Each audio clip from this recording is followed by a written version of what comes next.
Assalamualaikum warahmatullahi wabarakatuh. Halo semuanya, apa kabar? Semoga baik-baik saja ya.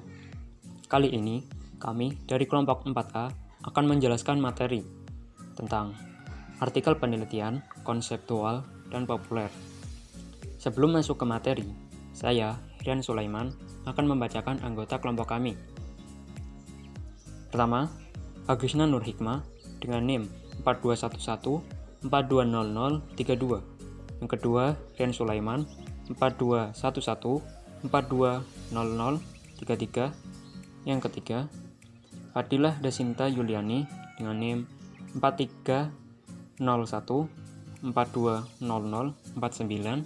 Yang keempat, Ani Rahayu dengan NIM 4301-420054. Yang kelima adalah Putri Amalia Solihah dengan NIM 4401-420073. Pengertian karya tulis ilmiah, konseptual, dan populer.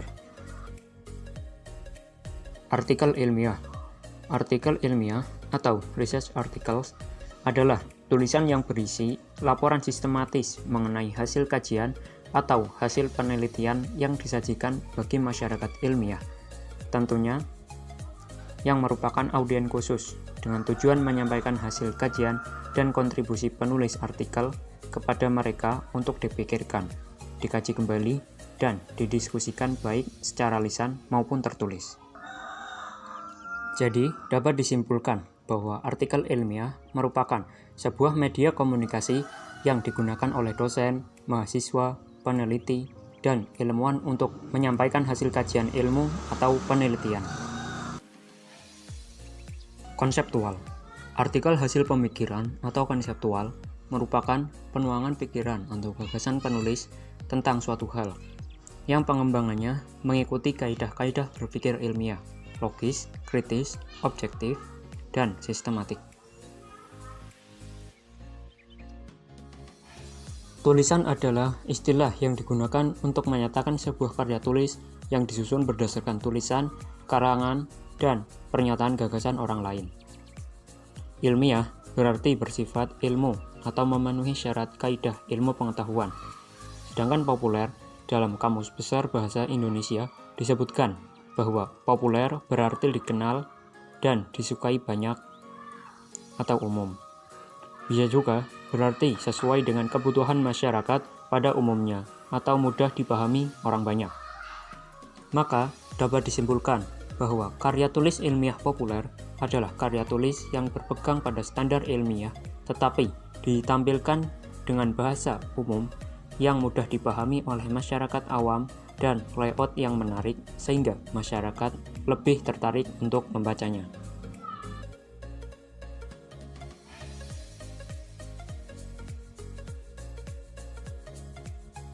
Ciri-ciri artikel penelitian.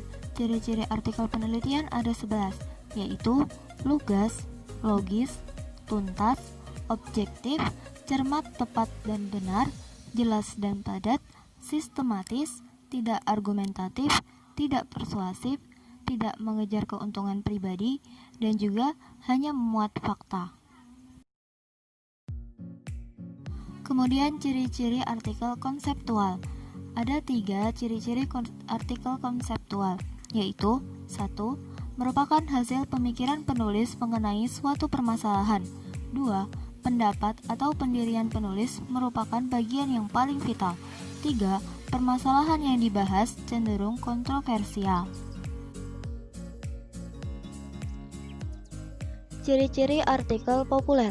Artikel populer memiliki 5 ciri-ciri, yaitu 1. Gaya bahasa dan sajian tidak terlalu normal. 2. Fakta bersifat objektif.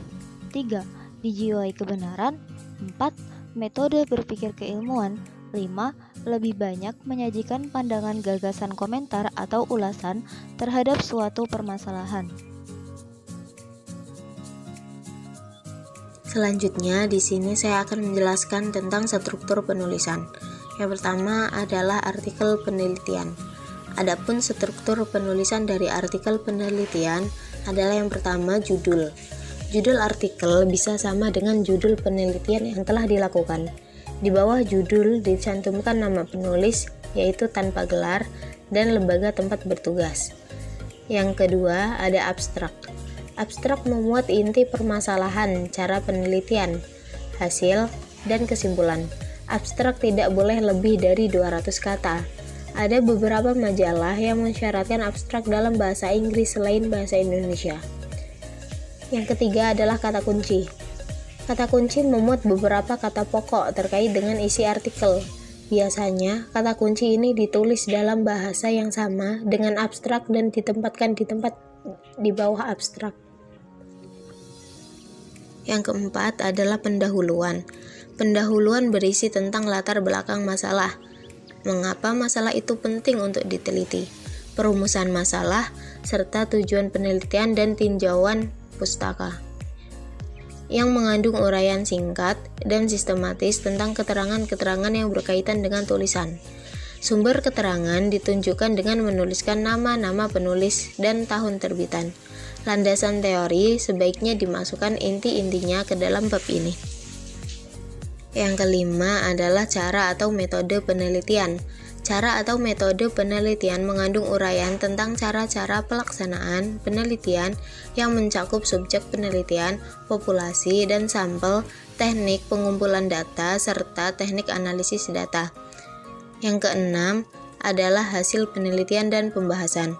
Hasil penelitian dan pembahasan berisi uraian tentang hasil yang diperoleh, kemudian diberi pembahasan atau penjelasan ilmiah berdasarkan pustaka yang dituju, sehingga masalah yang dikemukakan dapat dipecahkan. Hasil penelitian juga didiskusikan dengan membandingkan hasil-hasil penelitian yang relevan.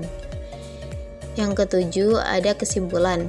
Kesimpulan memuat pernyataan singkat tentang hasil penelitian yang diperoleh sesuai dengan rumusan permasalahan. Selanjutnya yang kedelapan ada daftar pustaka. Yang dicantumkan dalam daftar pustaka hanya yang dipakai dalam menyusun artikel ilmiah saja, tidak mesti sama dengan yang dipakai dengan yang ada pada laporan penelitian. Selanjutnya adalah struktur penulisan dari artikel konseptual. Adapun struktur penulisan dari artikel konseptual atau non-penelitian adalah yang pertama judul. Judul yang diambil harus sesuai dengan apa yang nantinya akan Anda bahas di dalamnya. Untuk judul dapat berupa kalimat berita maupun kalimat tanya. Buatlah judul yang semenarik mungkin agar membuat orang tertarik untuk membacanya. Yang perlu diperhatikan dalam membuat judul adalah kata-kata yang digunakan harus jelas. Yang kedua adalah nama penulis atau kepemilikan. Saat penulisan nama penulis yang harus diingat adalah tidak mencantumkan gelar yang dimiliki. Akan tetapi diperbolehkan mencantumkan gelar kebangsaan atau gelar keagamaan.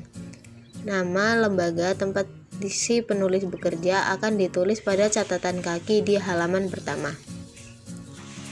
Selanjutnya yang ketiga adalah abstrak.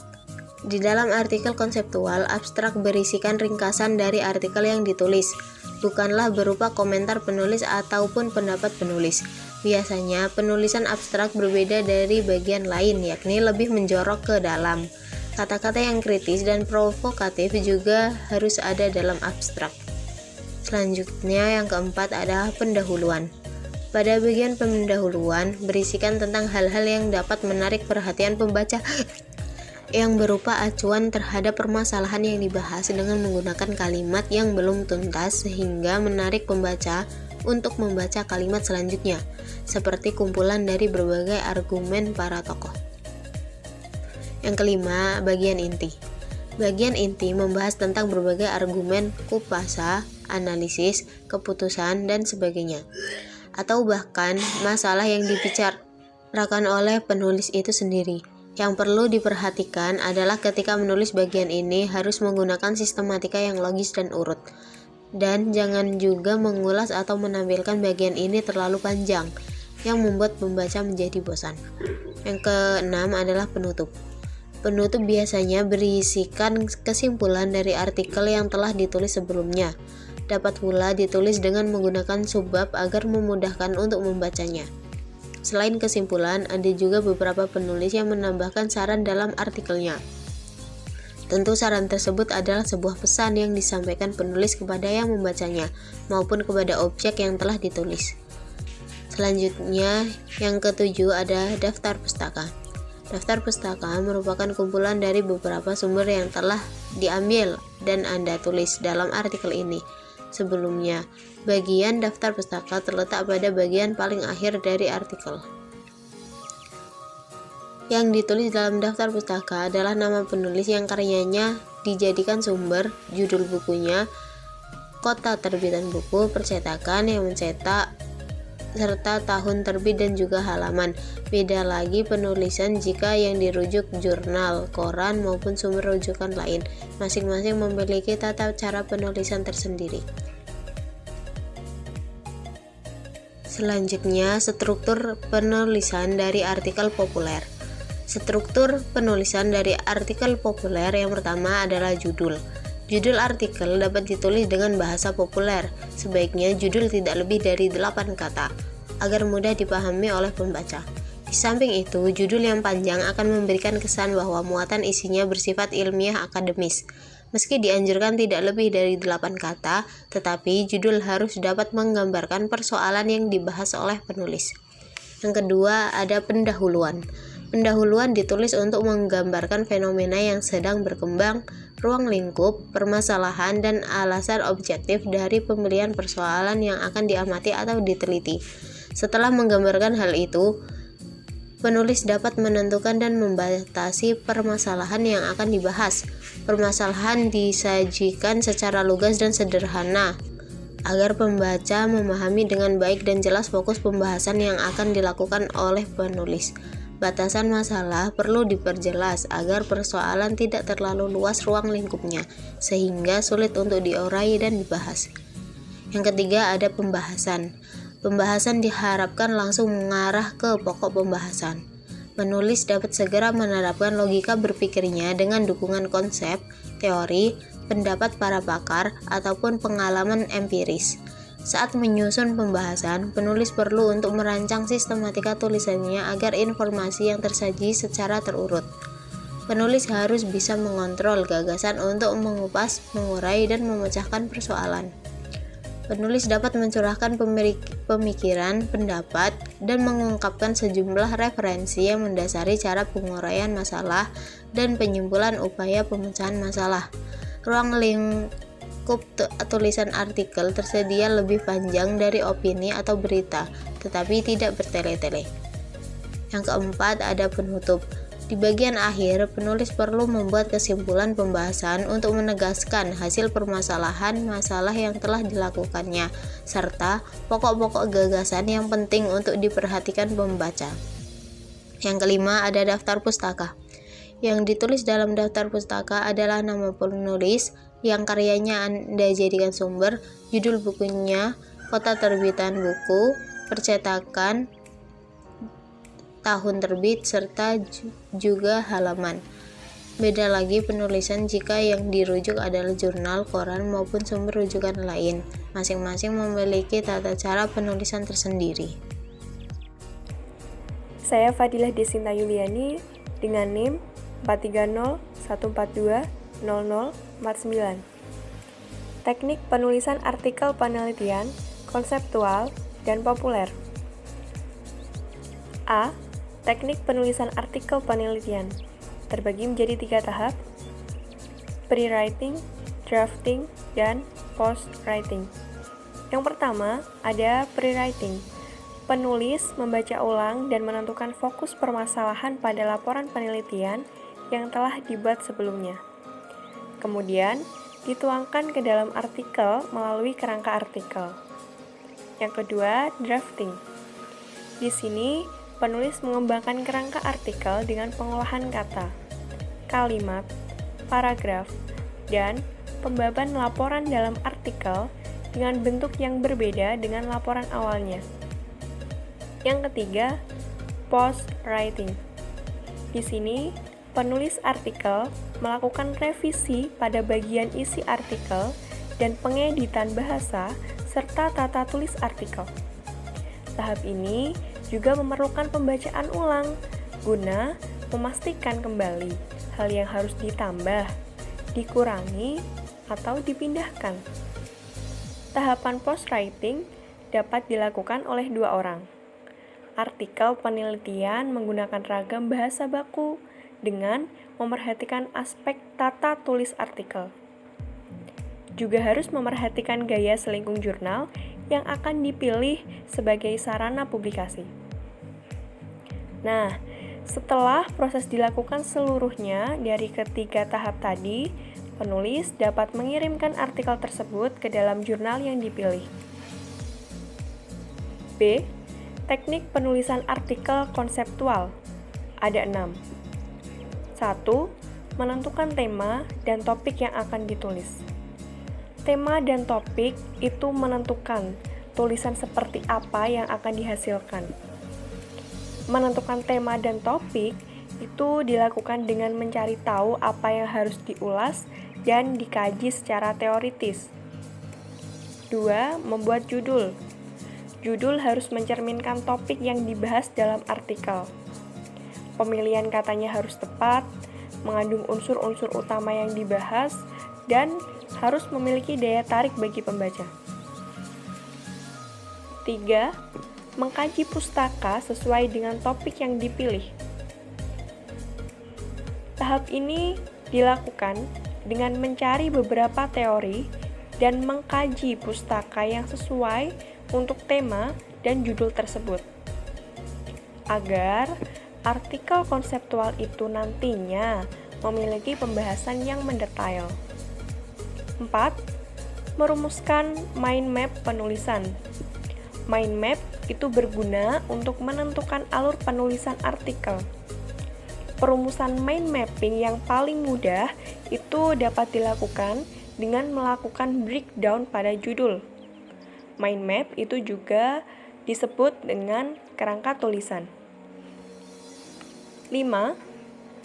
Melalui proses penulisan. Diawali dengan proses pemahaman penulis tentang teori-teori yang telah dikemukakan oleh orang lain sebelumnya, dan tidak menyertakan hasil data serta pengolahannya. Jadi semuanya itu murni dari interpretasi terhadap sumber sekunder. 6. Menuliskan abstrak. Dilakukan ketika seluruh artikel dari pendahuluan hingga penutup itu telah selesai disusun. Sebab abstrak itu merupakan rangkuman dari keseluruhan isi tulisan itu. Abstrak memuat masalah, pembahasan, dan kesimpulan. Memuat 3-5 kata kunci yang mewakili konsep dasar bahasan pada artikel. C. Teknik penulisan artikel populer itu ada 5. Yang pertama, menentukan ide, tema, atau topik. Yang kedua, pengembangan tema melalui referensi, observasi, dan riset. Nah, pada tahap ini itu mengembangkan temanya yang telah ada dengan mencari referensi, mengamati kejadian atau dengan kata lain observasi, dan melakukan riset terhadap suatu peristiwa yang akan dibahas dalam artikel populer.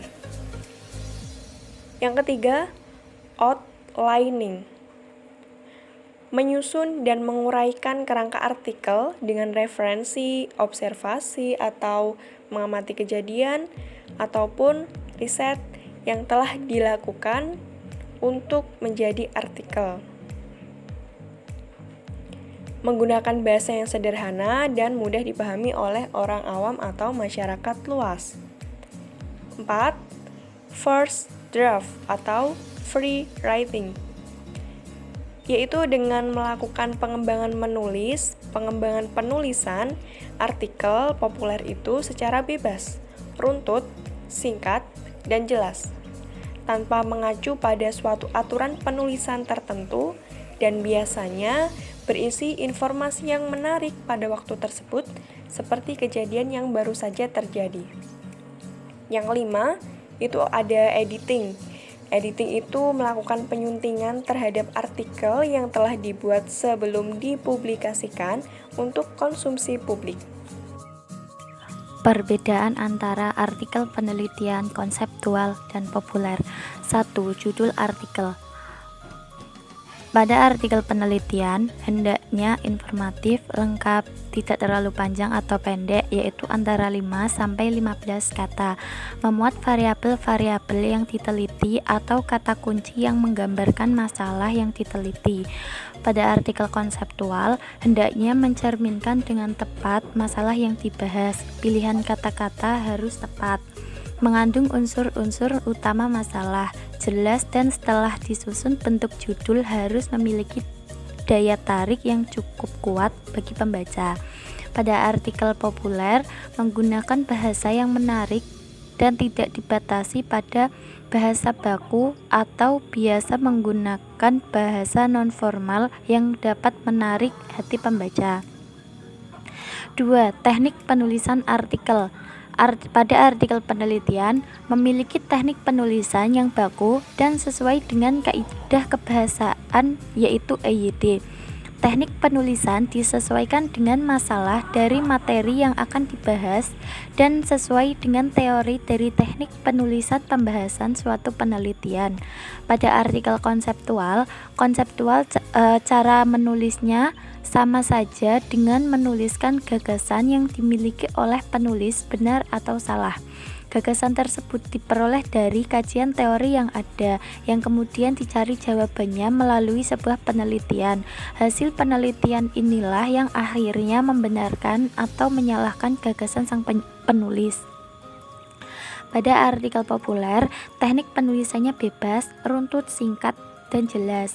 Tulisan populer tidak mengacu pada teknik penulisan tertentu dan biasanya berisi informasi yang menarik pada waktu tersebut. 3. Bahasa penulisan artikel. Pada artikel penelitian menggunakan bahasa baku yang sesuai dengan kaidah bahasa penulisan ilmiah yang baik dan juga benar, yaitu ejaan yang disempurnakan. Pada artikel konseptual menggunakan bahasa baku sesuai dengan EYD atau ejaan yang disempurnakan. Pada artikel populer biasanya menggunakan bahasa umum yang ada di masyarakat, bahasa yang digunakan sehari-hari, dan bahasa yang tidak terlalu terikat dengan kaidah penulisan seperti ejaan yang disempurnakan atau EYD. 4. Tujuan penulisan artikel. Pada artikel penelitian, untuk melakukan suatu penelitian secara mendalam terhadap objek yang diteliti, selain itu, untuk mempublikasikan pemikiran penulis ke khalayak akademik yang lebih luas melalui media jurnal yang sesuai dengan disiplin ilmu, baik lingkup nasional maupun antar bangsa. Pada artikel konseptual, untuk membuka wacana, baik tentang diskusi maupun wacana lainnya. Pada artikel populer, ditulis dengan tujuan untuk memberikan informasi tertentu kepada masyarakat umum, memberikan pemikiran berdasarkan informasi atau wawasan penulisnya, dan sebagai bahan wacana tentang topik tertentu kepada pembacanya. 5. Validitas artikel. Pada artikel penelitian, validitasnya sangat penting karena kualitas dari sebuah karya ilmiah, salah satu tolak ukurnya adalah validitas. Pada artikel konseptual, validitasnya juga penting. Pada artikel populer, validitas suatu karya pada artikel populer tidak terlalu dipersoalkan karena sifatnya bebas namun tetap harus dipertanggungjawabkan. 6. Pembahasan dan analisis artikel. Pada artikel penelitian diuraikan secara singkat, rinci, logis, padat, komprehensif, dan jelas menggunakan bahasa Indonesia yang sesuai dengan EYD atau ejaan yang disempurnakan. Pada artikel konseptual membahas isu-isu profesi yang sedang hangat, menyampaikan posisi penulis terhadap suatu isu bidang profesi, ataupun menyampaikan reaksi atau respon terhadap publikasi artikel artikel sebelumnya. Pada artikel populer, pembahasan dan analisis tidak terlalu mendalam dan rinci, namun logika serta sistematika pemikiran harus tetap diperhatikan agar pembaca dapat menangkap pesan sesuai dengan yang ingin penulis sampaikan. Sistematika isi artikel. Pada artikel penelitian selayaknya ditulis berdasarkan hasil penelitian lapangan sehingga memuat informasi dan data empirik yang akurat, mutakhir, dan komprehensif dengan metodologi yang jelas. Pada artikel konseptual harus menggunakan sistematika yang logis dan urut. Pada artikel populer, materinya tidak harus berdasarkan fakta-fakta empirik atau penelitian, tetapi bisa juga dari hasil pengamatan atau observasi ataupun perenungan penulis. 8. Struktur artikel dari segi penyampaian. Pada artikel penelitian berisi tentang suatu permasalahan yang penyampaiannya disertakan bukti dan opini yang mendukung. Kemudian diakhiri dengan ringkasan dan kesimpulannya serta harus memperhatikan langkah-langkah pembuatan artikel penelitian yang baik dan benar. Tidak hanya sekedar menyampaikan pendapat tetapi harus mempertimbangkan kaidah yang berlaku. Pada artikel konseptual biasanya terdiri dari beberapa unsur pokok, yaitu judul, nama penulis, bagian inti atau pembahasan, penutup, dan daftar rujukan. Pada artikel populer disajikan dengan struktur penyampaian yang relatif sederhana, sehingga dapat dimengerti oleh semua lapisan masyarakat. Tulisan populer ditulis secara ringan dan tidak rumit serta bersifat hiburan. Selain itu, bahasa yang digunakan cenderung bebas, seperti tulisan di majalah. Pada artikel populer lebih banyak menyajikan gagasan, komentar, atau ulasan terhadap suatu permasalahan. Sekian penyampaian materi dari kelompok kami. Apabila ada kesalahan, kami mohon maaf yang sebesar-besarnya. Terima kasih. Wassalamualaikum warahmatullahi wabarakatuh.